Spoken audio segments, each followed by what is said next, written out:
ਕਿ ਅਕਾਲੀ ਦਲ ਆਪਣੀ ਵੰਜਲੀ ਵਜਾ ਰਿਹਾ, ਕਾਂਗਰਸ ਦਾ ਰਾਹੁਲ ਗਾਂਧੀ ਆ ਰਿਹਾ 2 ਅਕਤੂਬਰ ਨੂੰ। ਇਹ ਗੱਲਾਂ ਨਾਲ ਨਾਲ ਚੱਲਣਗੀਆਂ। ਕਾਂਗਰਸ ਕੀ ਕਰੂਗੀ, ਅਕਾਲੀ ਕੀ ਕਰਨਗੇ।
ਤੋਂ 2018 ਚ ਆ ਕੇ ਉਹਨਾਂ ਨੇ ਪਹਿਲੀ ਵਾਰੀ ਉਦੋਂ ਵਿੱਚ ਉਹਨਾਂ ਨੇ ਬਾਬਰੀ ਮਸਜਿਦਾਂ ਵੀ ਗਿਰਾਤੀਆਂ, ਸਭ ਕੁਝ ਕਰਤਾ।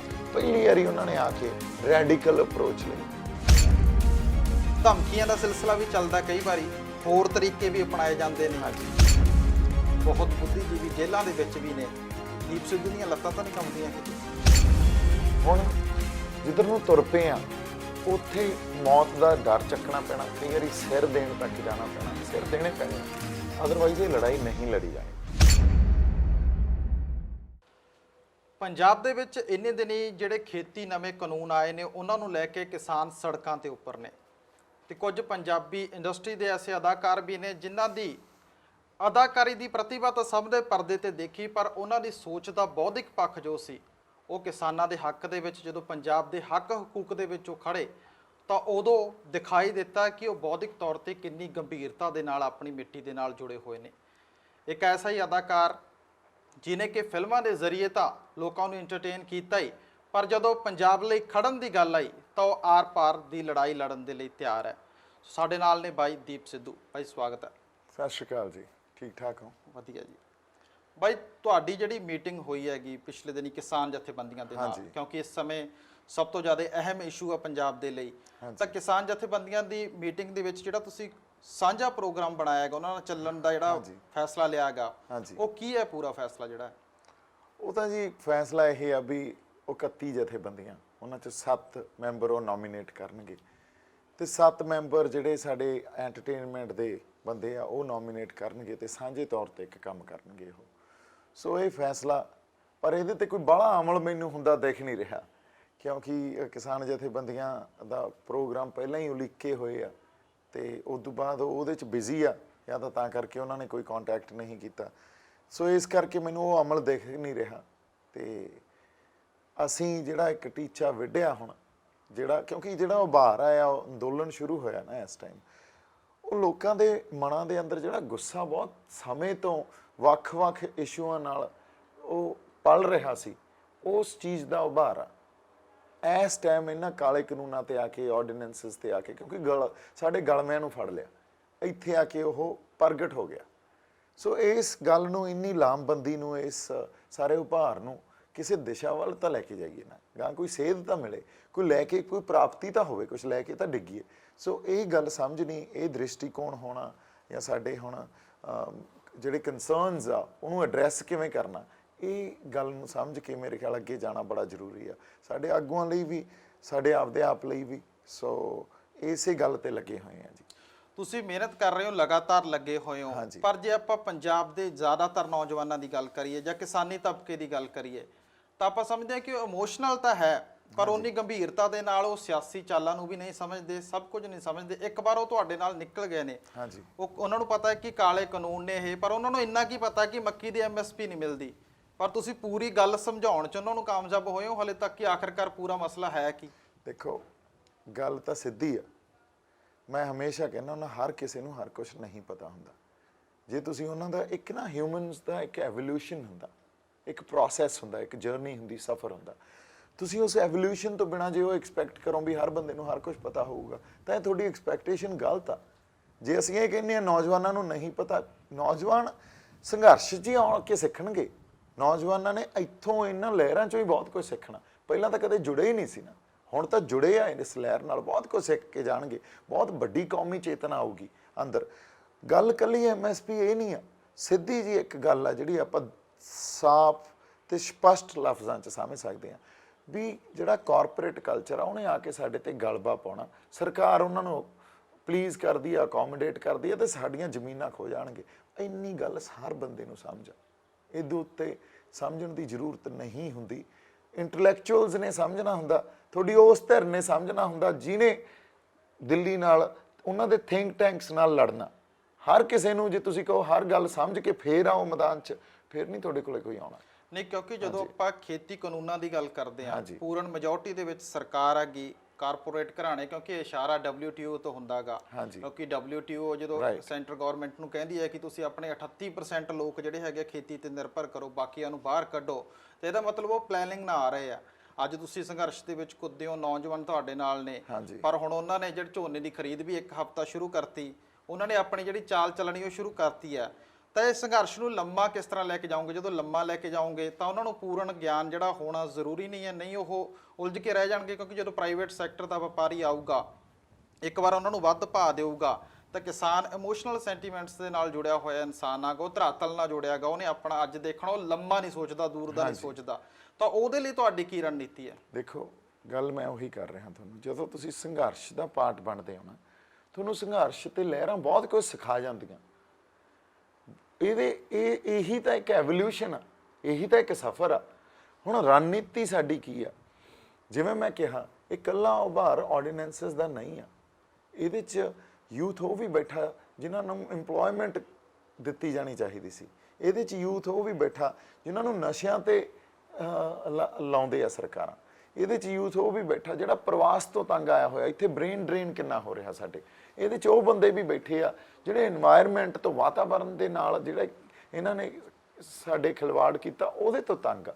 ਇਹਦੇ 'ਚ ਉਹ ਵੀ ਬੰਦੇ ਬੈਠੇ ਆ ਜਿਹੜੇ ਗੁਰੂ ਗ੍ਰੰਥ ਸਾਹਿਬ ਦੇ ਪਾਵਨ ਸਰੂਪ 328 ਕਿੱਥੇ ਗਏ, ਜਾਂ ਜਿਹੜੇ ਅੰਗ ਖਿਲਾਰੇ ਗਏ ਗੁਰੂ ਗ੍ਰੰਥ ਸਾਹਿਬ ਦੇ ਗਲੀਆਂ 'ਚ, ਉਹ ਵੀ ਸਾਡੇ ਅੰਦਰ ਜਿਹੜਾ ਗੁੱਸਾ ਅਸੀਂ ਪਾਲੀ ਬੈਠੇ ਸੀ ਉਹ ਵੀ ਆ। ਹੁਣ ਇਹ ਲਾਮਬੰਦੀ ਕਿਵੇਂ ਰੱਖਣੀ ਆ ਕਰਕੇ ਤੁਸੀਂ? ਇਸੇ ਕਰਕੇ ਇੱਕ ਗੱਲ ਬਹੁਤ ਜ਼ਰੂਰੀ ਹੁੰਦੀ ਆ ਵੀ ਤੁਹਾਡੀ ਰੈਜ਼ਿਸਟੈਂਸ ਕਿਸ ਤਰ੍ਹਾਂ ਦੀ ਹੋਵੇ।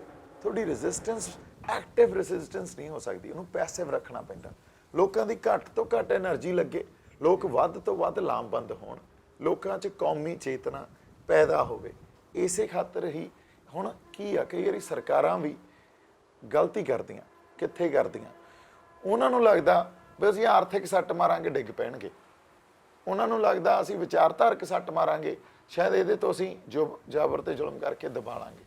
ਪਰ ਸਾਡੇ ਅੰਦਰ ਜੇ ਵਿਚਾਰਧਾਰਾ ਉਹਨਾਂ ਦੀ ਬਹੁਤ ਸਟਰੋਂਗ ਆ ਤਾਂ ਪੰਜਾਬ ਵੀ ਇੱਕ ਅਹਿਸਾਸ ਦਾ ਨਾਂ। ਪੰਜਾਬ ਇੱਕ ਧਰਤੀ ਨਹੀਂ ਆ, ਪੰਜਾਬ ਇੱਕ ਜਜ਼ਬਾਤ ਆ। ਉਹ ਜਿਹੜਾ ਅਹਿਸਾਸ ਆ ਸਾਡੇ ਗੁਰੂਆਂ ਨੇ ਸਾਡੇ ਅੰਦਰ ਦਿੱਤਾ ਹੋਇਆ। ਅਸੀਂ ਰਾਤੇ ਰਾਤ ਹੀ, ਅੱਜ ਤੁਸੀਂ ਜ਼ੀਰੋ ਅਗਲੇ ਦਿਨ ਹੀਰੋ ਬਣ ਜਾਂਦੇ ਆ। ਉਹ ਜਜ਼ਬਾ ਕਿੱਥੋਂ ਆਉਂਦਾ?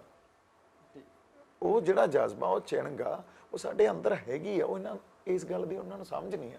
ਹੁਣ ਤੁਸੀਂ ਕਹਿੰਦੇ ਹੋ ਵੀ ਇਹਨਾਂ ਨੂੰ ਤੁਸੀਂ ਕਿਵੇਂ ਲਾਮਬੰਦ ਕਰਕੇ ਰੱਖੋਗੇ? ਜਿੱਦਾਂ ਅਸੀਂ ਸੱਦਾ ਦਿੱਤਾ ਉਦੋਂ ਇਹ ਸੱਦਾ, ਉਦੋਂ ਉਹ ਅਵੇਅਰਨੈਸ ਲੈ ਕੇ ਆਏ ਸੀ? ਨਹੀਂ ਲੈ ਕੇ ਆਏ ਸੀ। ਅੱਜ ਉਦੋਂ ਕਿਸ ਲੈਵਲ ਤੱਕ ਅਵੇਅਰਨੈਸ ਚਲੀ ਗਈ ਹੈ ਦੱਸੋ ਤੁਸੀਂ? ਸੋ ਆਈ ਫੈਲਦੀ ਹੁੰਦੀ ਹੈ। ਇਹ ਇੱਕ ਐਵੋਲੂਸ਼ਨ ਪ੍ਰੋਸੈਸ ਆ, ਇਨਸਾਨ ਦਾ ਵੀ ਤੇ ਇੱਕ ਸਮਾਜ ਦਾ ਵੀ। ਇਸ ਕਰਕੇ ਇਹਨਾਂ ਗੱਲਾਂ ਤੋਂ ਨਹੀਂ, ਤੁਹਾਡਾ ਸਿਧਾਂਤ ਕੀ ਆ, ਤੁਸੀਂ ਟੀਚਾ ਕੀ ਲੈ ਕੇ ਚੱਲ ਰਹੇ ਹੋ, ਉਹ ਜ਼ਿਆਦਾ ਇੰਪੋਰਟੈਂਟ ਆ। ਲਾਮਬੰਦੀ ਹੋ ਜਾਂਦੀ ਹੁੰਦੀ ਆ। ਲੋਕ ਹਮੇਸ਼ਾ ਹੀ ਖੜੇ ਆ। ਲੋਕ ਸਰਬੱਤ ਖਾਲਸਾ ਵੇਲੇ ਵੀ ਖੜ ਗਏ ਸੀ, ਬਰਗਾੜੀ ਦੇ ਮੋਰਚੇ ਵੇਲੇ ਵੀ ਖੜ ਗਏ ਸੀ, ਹੋਰ ਬਥੇਰੀਆਂ ਸਾਡੀਆਂ ਲਾਮਬੰਦੀਆਂ ਹੋਈਆਂ ਉਦੋਂ ਵੀ ਖੜ ਗਏ ਸੀ। ਪਰ ਆਗੂ ਵੇਚ ਜਾਂਦੇ ਆ, ਆਗੂ ਵਿਕ ਜਾਂਦੇ ਆ।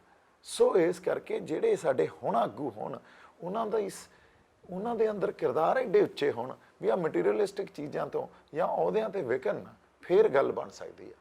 ਜਿਹੜੇ ਪੰਜਾਬੀ ਨੇ ਉਹ ਸੰਘਰਸ਼ਸ਼ੀਲ ਕੌਮ ਰਹੀ ਹੈਗੀ, ਹਾਂਜੀ। ਪਰ ਜੇ ਸਟੇਟ ਦੀਆਂ ਪੋਲੀਟੀਕਲ ਪਾਰਟੀਆਂ ਦੀ ਗੱਲ ਵੀ ਕਰੀਏ ਤਾਂ ਉਹਨਾਂ ਦੇ ਇੰਟਰਸਟ ਵੀ ਕਿਤੇ ਨਾ ਕਿਤੇ ਕਾਰਪੋਰੇਟ ਘਰਾਣਿਆਂ ਦੇ ਨਾਲ ਜੁੜੇ ਹੋਏ ਨੇ। ਹਾਂਜੀ, ਪੂਰੇ ਹੀ ਜੁੜੇ। ਉਹ ਇਸ ਨੂੰ ਡੀਰੇਲ ਕਰਨਗੇ ਕਿਸੇ ਨਾ ਕਿਸੇ ਤਰੀਕੇ। ਅਕਾਲੀ ਦਲ ਆਪਣੀ ਵੰਜਲੀ ਵਜਾ ਰਿਹਾ, ਕਾਂਗਰਸ ਦਾ ਰਾਹੁਲ ਗਾਂਧੀ ਆ ਰਿਹਾ 2 ਅਕਤੂਬਰ ਨੂੰ, ਤਾਂ ਉਦੋਂ ਬਾਅਦ ਇਹ ਨਹੀਂ ਕਿ ਲੋਕ ਪਾਰਟੀਬਾਜ਼ੀ 'ਚ ਵੀ ਵੰਡੇ ਜਾਣਗੇ ਤੇ ਜਿਹੜੇ ਮਨਸੂਬਿਆਂ ਦੀ ਆਪਾਂ ਗੱਲ ਕਰ ਰਹੇ ਹਾਂ, ਜਿਹੜੇ ਏਕੇ ਦੀ ਗੱਲ ਕਰ ਰਹੇ ਹਾਂ, ਉਹ ਖਿੰਡ ਪੁੰਡ ਜਾਊਗਾ। ਦੇਖੋ ਇਹ ਸਾਰੀਆਂ ਗੱਲਾਂ ਨਾਲ ਨਾਲ ਚੱਲਦੀਆਂ ਹੁੰਦੀਆਂ ਹਨਾ, ਇਹਨਾਂ ਗੱਲਾਂ 'ਚ ਬੜਾ ਦਮ ਨਹੀਂ ਹੁੰਦਾ, ਕਿਉਂਕਿ ਜਦੋਂ ਤੁਹਾਡੇ ਸੈਲਫ ਪ੍ਰਾਈਡ ਤੇ ਗੱਲ ਆ ਜਾਂਦੀ ਹੈ ਨਾ, ਲੋਕਾਂ ਨੂੰ ਪਾਰਟੀਬਾਜ਼ੀ ਤੋਂ ਉੱਤੇ ਉੱਠਣਾ ਵੀ ਆ ਜਾਂਦਾ, ਲੋਕਾਂ ਨੂੰ ਕਿਸੇ ਇੱਕ ਝੰਡੇ ਤੋਂ ਬਾਹਰ ਆ ਕੇ ਇੱਕ ਏਕੇ 'ਚ ਲੜਨਾ ਵੀ ਆ ਜਾਂਦਾ। ਸੈਲਫ ਪ੍ਰਾਈਡ ਬਹੁਤ ਵੱਡੀ ਗੱਲ ਆ। ਜਦੋਂ ਆਪਾਂ ਹਮੇਸ਼ਾ ਹੀ ਕਹਿੰਦੇ ਹੁੰਦੇ ਆ ਵੀ ਯਾਰ ਅਸੀਂ ਤਾਂ ਸਾਡੇ ਸ਼ਰੀਕੇ 'ਚ ਆ, ਅਸੀਂ ਬਣਦੀ ਨਹੀਂ, ਪਰ ਜੇ ਕੋਈ ਬਾਹਰ ਲਾ ਕੇ ਸਾਡੇ ਨਾਲ ਲੜਦਾ ਨਾ, ਅਸੀਂ ਇਕੱਠੇ ਹੋ ਜਾਂਦੇ ਆ। ਇਹ ਪਿੰਡਾਂ 'ਚ ਆਮ ਗੱਲ ਆ।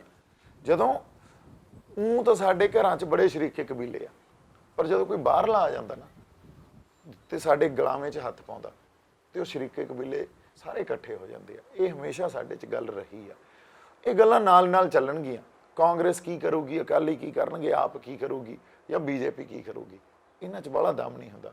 ਤੁਹਾਡੇ ਸਿਧਾਂਤ 'ਚ ਦਮ ਹੋਣਾ ਚਾਹੀਦਾ, ਤੁਹਾਡੇ ਅੰਦਰੋਂ ਜਜ਼ਬਾ ਹੋਣਾ ਚਾਹੀਦਾ। ਸੋ ਸੰਘਰਸ਼ ਦੇ ਜਿਹੜੇ ਕੁਛ ਨਾਲ ਮੁਸੀਬਤਾਂ ਹੁੰਦੀਆਂ ਜਾਂ ਚੈਲੰਜਸ ਹੁੰਦੇ ਆ, ਉਹ ਇਹੀ ਹੁੰਦੇ ਆ, ਪਰ ਫਿਰ ਵੀ ਲਾਮਬੰਦੀ ਹੋਈ। ਇਹਨਾਂ ਦੇ ਹੋਣ ਦੇ ਇਹ ਤਾਂ ਅੱਜ ਵੀ ਆ, ਪਹਿਲਾਂ ਵੀ ਸੀ ਦੱਸ ਦਿਨ, ਇਹਨਾਂ ਦੇ ਬਾਵਜੂਦ ਵੀ ਏਡੀ ਵੱਡੀ ਲਾਮਬੰਦੀ ਹੋਈ ਤਾਂ ਸਾਡੇ ਕੋਲ ਜਵਾਬ ਤਾਂ ਆਲਰੇਡੀ ਮਿਲਿਆ ਹੋਇਆ। ਹੁਣ ਇਹਨੂੰ ਸੇਧ ਤੇ ਅੱਗੇ ਦਿਸ਼ਾ ਕੀ ਦੇਣੀ ਆ, ਇੱਥੇ ਚੈਲੰਜ ਆ। ਇਹ ਮੌਕਾ ਜਿਹੜਾ ਇਹ ਫੈਸਲਾ ਕਰਨਾ, ਇਹ ਲਿਟਰਲੀ ਵਾਟਰਲੂ ਦੀ ਤਰ੍ਹਾਂ ਫੈਸਲਾ ਕਰਨਾ। ਮੈਂ ਹਮੇਸ਼ਾ ਕਹਿੰਦਾ ਵੀ ਇਹ ਸਾਰੇ ਇਸ ਖਿੱਤੇ ਦੀ ਪੋਲੀਟੀਕਲ ਫਿਊਚਰ ਨੂੰ ਡਿਸਾਈਡ ਕਰੂਗਾ, ਜੀਓ ਪੋਲਿਟਿਕਸ ਨੂੰ ਡਿਸਾਈਡ ਕਰੂਗਾ। ਇੱਥੋਂ ਸੇਧ ਕੀ ਦੇਣੀ ਆ। ਹੁਣ ਇਹ ਖਿੱਤਾ ਕਈ ਹਿੱਸਿਆਂ 'ਚ ਵੰਡ ਦਿੱਤਾ ਗਿਆ। ਹਾਂਜੀ, ਇਹਦੇ 'ਚ ਹੁਣ ਉਹ ਪੰਜਾਬੀਅਤ ਨਹੀਂ ਝਲਕਦੀ। ਬੇਸ਼ੱਕ ਸੰਘਰਸ਼ੀਲ ਨੇ ਪੰਜਾਬੀ, ਅੱਜ ਵੀ ਲੜਦੇ ਨੇ ਆਪਣੇ ਹੱਕ ਹਕੂਕ ਦੇ ਲਈ, ਪਰ ਇਹ ਖਿੱਤਾ ਬਹੁਤ ਬੁਰੀ ਤਰ੍ਹਾਂ ਵੰਡਿਆ ਹੋਇਆਗਾ। ਵਪਾਰੀ ਵਰਗ ਅੱਜ ਨਾਲ ਖੜਾ, ਉਹ ਪਹਿਲਾਂ ਹੀ ਜਿਹੜਾ ਹੈਗਾਗਾ ਕੋਵਿਡ-19 ਦਾ ਭੰਨਿਆ ਹੋਇਆਗਾ ਕਿ ਉਹ ਲੰਮਾ ਸਮਾਂ ਨਾਲ ਚੱਲੂਗਾ। ਜਿਹੜਾ ਦਲਿਤ ਭਾਈਚਾਰਾ ਗਾ, ਜਿਹੜਾ ਸਭ ਤੋਂ ਵੱਡਾ ਵੋਟ ਬੈਂਕ ਹੈ ਇੱਥੋਂ ਦਾ, ਤਾਂ ਉਹ ਭਾਈਚਾਰੇ ਦੇ ਨਾਲ ਵੀ ਕਿਤੇ ਨਾ ਕਿਤੇ ਇਨਸਾਫ ਨਹੀਂ ਹੋਇਆ ਸਮੇਂ-ਸਮੇਂ ਤੇ। ਉਹਨਾਂ ਨੂੰ ਨਾਲ ਚਲਾਉਣਾ ਲੰਮੇ ਸਮੇਂ ਤੇ ਇਹ ਬਹੁਤ ਜ਼ਿਆਦਾ ਵੱਡੀਆਂ ਸਮੱਸਿਆਵਾਂ ਨੇ। ਇਹ ਖਿੱਤਾ ਜਿਸ ਹਿਸਾਬ ਨਾਲ ਵੰਡਿਆ ਹੋਇਆ ਕਿ ਇਹ ਯੂਨਾਈਟਿਡ ਹੋ ਕੇ ਲੰਮਾ ਸੰਘਰਸ਼ ਲੜ ਲੂਗਾ, ਕਿਉਂਕਿ ਸੰਘਰਸ਼ ਲੰਮਾ ਗਾ। ਜਿਸ ਤਰ੍ਹਾਂ ਦੇ ਬੀਜੇਪੀ ਦੇ ਪੁਰਾਣੇ ਫੈਸਲੇ ਰਹੇ ਨੇ, ਜਿਸ ਤਰ੍ਹਾਂ ਦਾ ਅੜੀਅਲ ਸੁਭਾਅ ਉਹਨਾਂ ਨੇ ਹਮੇਸ਼ਾ ਦਿਖਾਇਆ ਗਾ, ਤਾਂ ਕੀ ਇਹ ਯੂਨਾਈਟ ਕਰਨ ਦੇ ਲਈ ਕੀ ਕਰਨਾ ਚਾਹੀਦਾ ਇਸ ਖਿੱਤੇ ਨੂੰ? ਕਿਉਂਕਿ ਇਹ ਉਹ ਪੰਜਾਬ ਨਹੀਂ, ਹੁਣ ਇਹਨੂੰ ਬਹੁਤ ਹਿੱਸਿਆਂ 'ਚ ਵੰਡਤਾ। ਗੁਰੂਆਂ ਦਾ ਫਲਸਫਾ ਏਕੇ ਦਾ ਸਿਧਾਂਤ ਸੀਗਾ, ਪਰ ਜਿਸ ਤਰ੍ਹਾਂ ਸਿਆਸੀ ਚਾਲਾਂ ਦੇ ਹਿਸਾਬ ਦੇ ਨਾਲ ਇਹਨੂੰ ਵੰਡਿਆ ਗਿਆ। ਯੂਨਾਈਟ ਕਰਨ ਦੇ ਲਈ ਕੀ ਕਰੋਗੇ? ਕਿਉਂਕਿ ਲੰਬੇ ਸੰਘਰਸ਼ ਲਈ ਇੱਕ ਮੁੱਠਤਾ ਜਿਹੜੀ ਉਹ ਜ਼ਰੂਰੀ ਹੈ। ਦੇਖੋ ਇਹ ਸਾਡੇ ਬਹੁਤ ਮਸਲੇ ਆ ਇਸ ਟਾਈਮ, ਠੀਕ ਹੈ। ਕੌਮਾਂ ਦੇ ਮਸਲੇ ਜਿਹੜੇ ਹੁੰਦੇ ਆ ਉਹਨਾਂ ਦੀ ਸਮਝ ਨਹੀਂ ਹੁੰਦੀ ਸਾਨੂੰ। ਅਸੀਂ ਭਰਮ ਪਾਲ ਕੇ ਬੈਠੇ ਹੁੰਦੇ ਆ ਵੀ ਸਾਨੂੰ ਮਸਲਿਆਂ ਦੀ ਸਮਝ ਆ। ਇਹਦੇ 'ਚ ਇੱਕ ਨਹੀਂ ਹੈ, ਇਹ ਵੀ ਮਸਲਾ।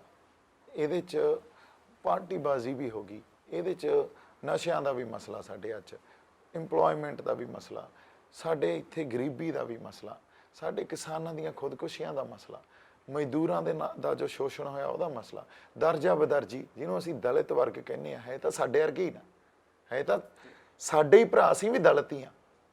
ਤੇ ਉਹ ਦਰਜਾ ਬਦਰਜੀ ਦਾ ਮਸਲਾ, ਜੇ ਅਸੀਂ ਇਹ ਕਹਿੰਦੇ ਆ ਵੀ ਆਹ ਸਵਰਨ ਜਾਤੀ ਹੈ ਤੇ ਇਹ ਦਲਿਤ ਆ, ਇਹ ਦਰਜਾ ਬਦਰਜੀ ਨੂੰ ਵੀ ਸੰਬੋਧਨ ਕਰਨਾ ਪਊਗਾ। ਸਾਨੂੰ ਗੁਰਦੁਆਰਿਆਂ ਤੋਂ ਲੈ ਕੇ ਸਿਵਿਆਂ ਤੱਕ ਵੰਡਤਾ ਹਨਾ। ਪਰ ਪਹਿਲੀ ਗੱਲ, ਕਈ ਵਾਰੀ ਕੌਮਾਂ ਲੰਮੇ ਸਮੇਂ ਤੱਕ ਮਸਲਿਆਂ ਨੂੰ ਸਮਝਣ 'ਚ ਟਾਈਮ ਕੱਢਦੀਆਂ ਹੁੰਦੀਆਂ, ਸੰਵਾਦ ਕਰਦੀਆਂ ਹੁੰਦੀਆਂ। ਫਿਰ ਮਸਲਿਆਂ ਨੂੰ ਨਜਿੱਠਣਾ ਕਿਵੇਂ ਆ, ਤੁਹਾਨੂੰ ਪ੍ਰਾਇਰਟਾਈਜ਼ ਕਰਨਾ ਪੈਂਦਾ ਹੁੰਦਾ ਵੀ ਇਸ ਮਸਲੇ ਨੂੰ ਪਹਿਲਾਂ, ਫਿਰ ਦੂਜੇ ਮਸਲੇ, ਫਿਰ ਤੀਜੇ ਤੇ ਆਵਾਂਗੇ। ਇੱਕੋ ਵਾਰੀ ਸਾਰੇ ਮਸਲਿਆਂ ਦਾ ਹੱਲ ਨਹੀਂ ਕੀਤਾ ਜਾ ਸਕਦਾ। ਸੋ ਇਸ ਕਰਕੇ ਸਾਡੇ ਕੋਲੇ ਜਿਹੜੀ ਤਰੀਕਾ ਸਲੀਕਾ ਸਾਡਾ ਜਿਹੜਾ ਹੋਣਾ ਚਾਹੀਦਾ ਨਾ, ਉਹ ਥੋੜਾ ਜਿਹਾ ਸਾਡੇ 'ਚ ਸਰਲਤਾ, ਸਹਿਜਤਾ ਤੇ ਦੂਜੇ ਕੋਈ ਵਿਚਾਰਾਂ ਦੇ ਵਖਰੇਵੇਂ ਹੋਣ, ਉਹਨੂੰ ਵੀ ਮਾਣ ਸਨਮਾਨ ਦੇਣ ਦਾ ਹੋਣਾ ਚਾਹੀਦਾ। ਜੇ ਸਾਨੂੰ ਇਹ ਸੰਵਾਦ ਕਰਨਾ ਆ ਗਿਆ, ਜੇ ਸਾਨੂੰ ਇੱਕ ਫੋਰਮ ਇਹੋ ਜਿਹਾ ਕ੍ਰੀਏਟ ਕਰਨਾ ਆ ਗਿਆ ਜਿੱਥੇ ਅਸੀਂ ਹਰ ਤਰ੍ਹਾਂ ਦੇ ਬੰਦੇ ਨੂੰ, ਹਰ ਤਰ੍ਹਾਂ ਦੇ ਮਤ ਨੂੰ ਅਕੋਮੋਡੇਟ ਕਰਕੇ ਉਹਦੀ ਗੱਲ ਸੁਣ ਸਕੀਏ, ਆਪਦੀ ਗੱਲ ਦੱਸ ਸਕੀਏ, ਹੱਲ ਨਿਕਲ ਆਉਂਦੇ ਹੁੰਦੇ। ਜਿਹੜੇ ਸਿਆਸਤਦਾਨ ਨੇ ਉਹਨਾਂ ਕੋਲ ਕਈ ਤਰੀਕੇ ਹੁੰਦੇ ਆ। ਇਹ ਬਿੱਲ ਪੂਰੀ ਤਰ੍ਹਾਂ ਜਿਹੜੇ ਕਾਨੂੰਨ ਬਣੇ ਨੇ ਕਾਰਪੋਰੇਟ ਪੱਖੀ ਨੇ। ਇਹ ਅਮਰੀਕਾ 'ਚ ਫੇਲ ਹੋਇਆ ਮਾਡਲ ਹੈ, ਇਹ ਕੈਨੇਡਾ ਦੇ ਬੈਰੀ ਫਾਰਮ, ਉਹਨਾਂ ਦਾ ਮੈਂ ਜ਼ਿਕਰ ਤਾਂ ਕਰ ਰਿਹਾ ਕਿਉਂਕਿ ਜਿਹੜੇ ਬ੍ਰਿਟਿਸ਼ ਕੋਲੰਬੀਆ ਦੇ ਵਿੱਚ ਬੈਰੀ ਪੈਦਾ ਕਰਦੇ ਨੇ ਕਿਸਾਨ, ਉਹ 90% ਪੰਜਾਬੀ ਨੇ। ਕਿਸੇ ਸਮੇਂ ਉਹ $1.25 ਲੈਂਦੇ ਸੀ, ਅੱਜ ਉਹ 50 ਤੋਂ 40 ਸੈਂਟ ਦੇ ਵਿੱਚ ਆਪਣੀ ਬੈਰੀ ਵੇਚਦੇ ਆਗੇ। ਸਾਨੂੰ ਪਤਾ ਹੈ ਕਿ ਇਹ ਮਾਡਲ ਨੇ ਇੱਥੇ ਇਸੇ ਤਰ੍ਹਾਂ ਇੰਪਲੀਮੈਂਟ ਹੋਣਾਗਾ।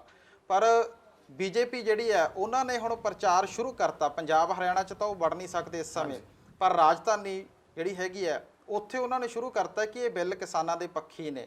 ਉਹ ਪੂਰੀ ਤਰ੍ਹਾਂ ਦਿਖਾਉਣ ਦੀ ਕੋਸ਼ਿਸ਼ ਵੀ ਕਰ ਰਹੇ ਨੇ। ਤਾਂ ਇਹਨਾਂ ਹਾਲਾਤਾਂ ਦੇ ਵਿੱਚ ਜਦੋਂ ਉਹ ਉਤਰਨਗੇ ਆਪਣੀ ਬਲਬ ਸ਼ਕਤੀ ਲੈ ਕੇ, ਤੇ ਉਹਨਾਂ ਦਾ ਝੁਕਣ ਦਾ ਫਿਲਹਾਲ ਕੋਈ ਮੂਡ ਨਹੀਂ ਲੱਗ ਰਿਹਾ, ਤਾਂ ਇਹਨਾਂ ਹਾਲਾਤਾਂ ਦੇ ਵਿੱਚ ਤੁਸੀਂ ਕਿਸਾਨ ਜਥੇਬੰਦੀਆਂ ਦੇ ਨਾਲ ਅੱਗੇ ਜਾਓਗੇ ਜੇ ਤੁਹਾਨੂੰ ਆਉਂਦੇ ਆ? ਤੇ ਸਭ ਤੋਂ ਪਹਿਲਾਂ ਕਿਸਾਨ ਜਥੇਬੰਦੀਆਂ ਦਾ ਵੀ ਇਹ ਮਸਲਾ ਹੈ ਕਿ ਉਹ 31 ਹਿੱਸਿਆਂ ਦੇ ਵਿੱਚ ਵੰਡੀਆਂ ਹੋਈਆਂ ਨੇ। ਜੇ ਇੰਡੀਆ ਲੈਵਲ ਦੀ ਗੱਲ ਕਰੀਏ ਤਾਂ 600-700 ਕਿਸਾਨ ਜਥੇਬੰਦੀ ਹੈਗੀ।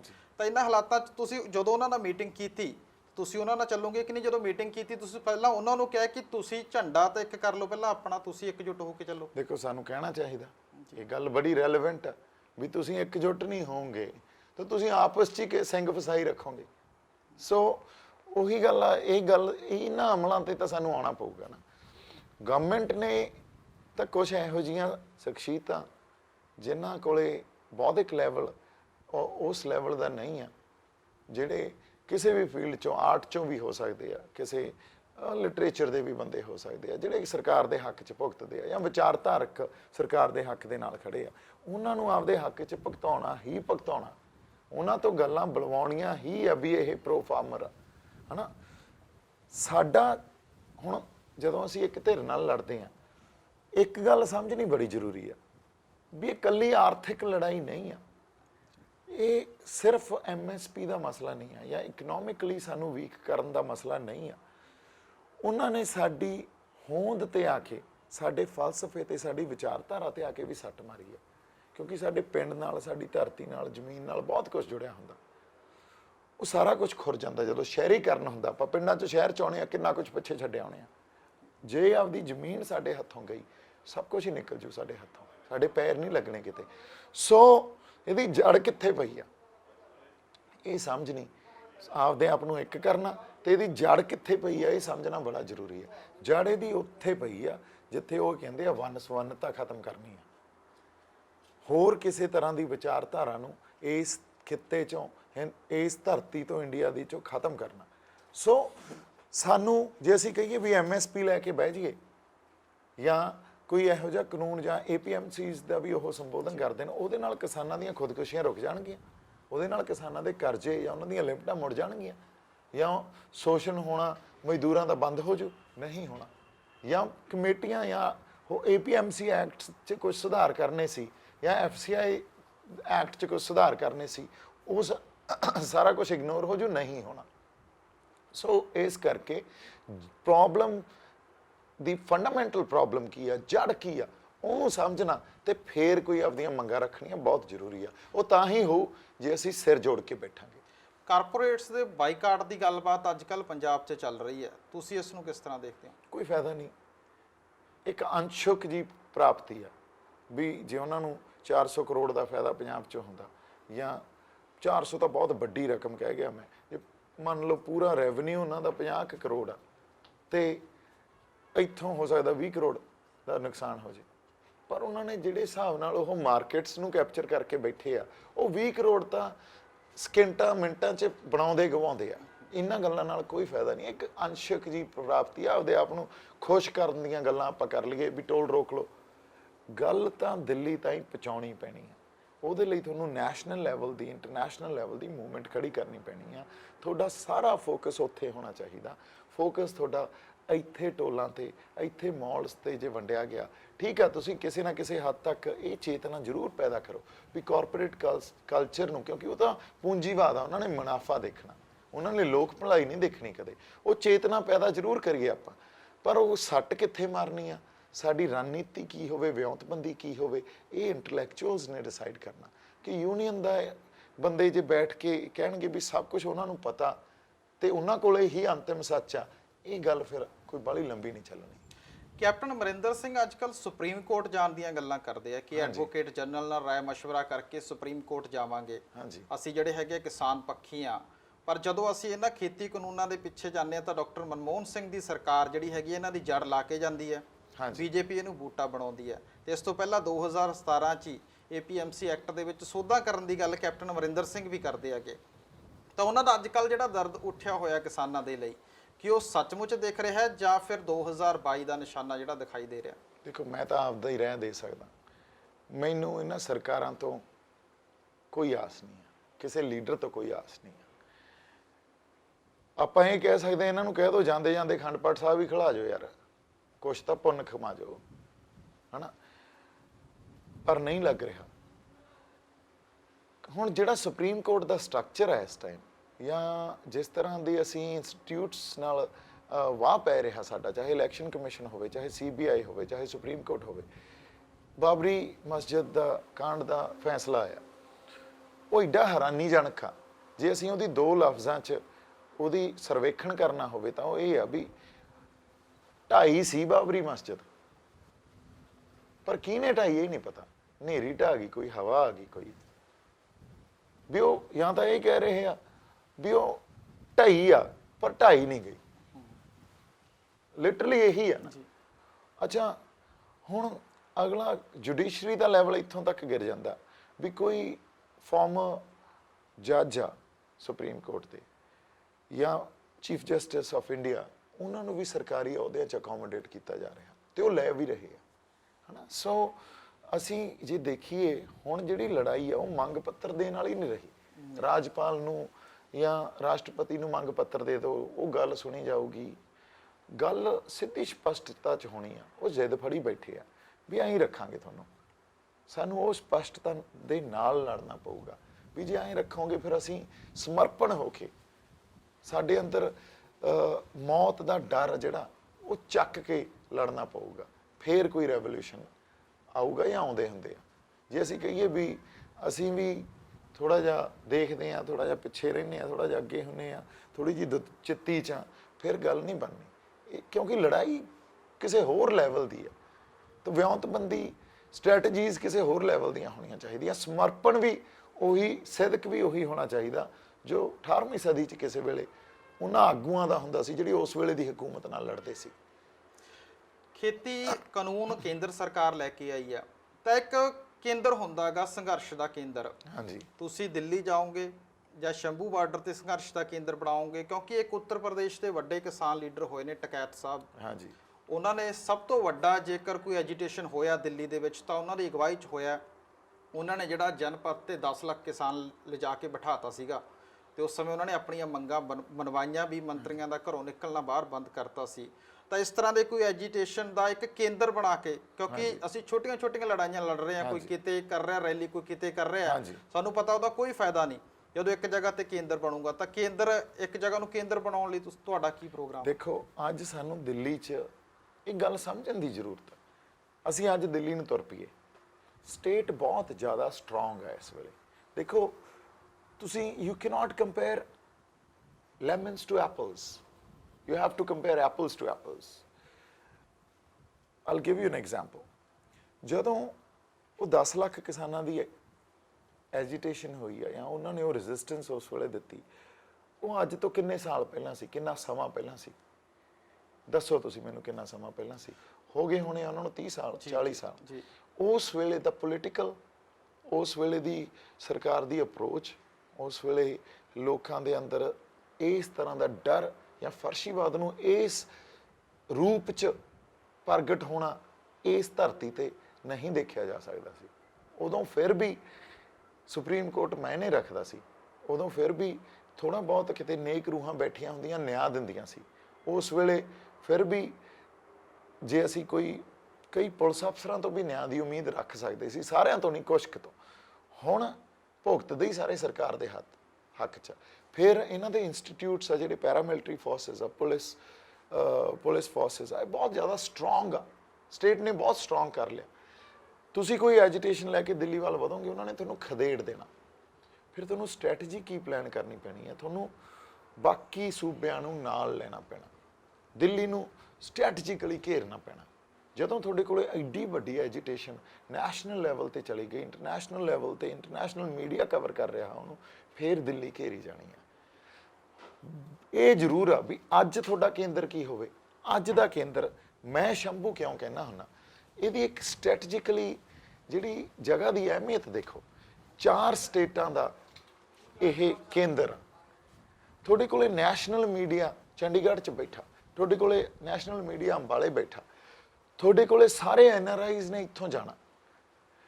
ਇਸ ਕਰਕੇ ਇਸ ਜਗ੍ਹਾ ਦੀ ਜੇ ਔਰ ਨੈਸ਼ਨਲ ਹਾਈਵੇ 1 ਆ, ਇਹਦੀ ਜਿਹੜੀ ਇੱਕ ਸਟ੍ਰੈਟਜੀਕਲੀ ਅਹਿਮੀਅਤ ਆ ਨਾ, ਉਹ ਬਹੁਤ ਵੱਡੀ ਆ, ਜਿਹੜੀਆਂ ਕਿਸਾਨ ਜਥੇਬੰਦੀਆਂ ਨੂੰ ਵੀ ਸਮਝਣਾ ਚਾਹੀਦਾ। ਬਠਿੰਡੇ ਬੈਠ ਕੇ, ਫਰੀਦਕੋਟ ਬੈਠ ਕੇ ਸਾਨੂੰ ਉਹ ਐਕਸਪੋਜ਼ਰ ਨਹੀਂ ਮਿਲਣਾ। ਗੱਲ ਤਾਂ ਆਪਦੀ ਪਹੁੰਚਾਉਣ ਤੱਕ ਆ ਨਾ, ਗੱਲ ਪਹੁੰਚਾਉਣ ਤੱਕ ਆ ਨਾ। ਗੱਲ ਪਹੁੰਚਾਉਣ ਲਈ ਤੁਹਾਡਾ ਜਿਹੜਾ ਯੁੱਧ ਦਾ ਮੈਦਾਨ ਆ, ਉਹਦੀ ਚੋਣ ਤੁਹਾਨੂੰ ਆਪ ਕਰਨੀ ਚਾਹੀਦੀ ਆ। ਉਹਦੀ ਚੋਣ ਉਹ ਨਾ ਕਰਕੇ ਦੇਣ ਤੁਹਾਨੂੰ ਵੀ ਫਲਾਨਾ ਗਰਾਊਂਡ ਬਠਿੰਡੇ ਆ ਜੀ, ਫਲਾਨਾ ਗਰਾਊਂਡ ਕੋਈ ਕਾਲਜ ਦਾ ਫਰੀਦਕੋਟ ਆ।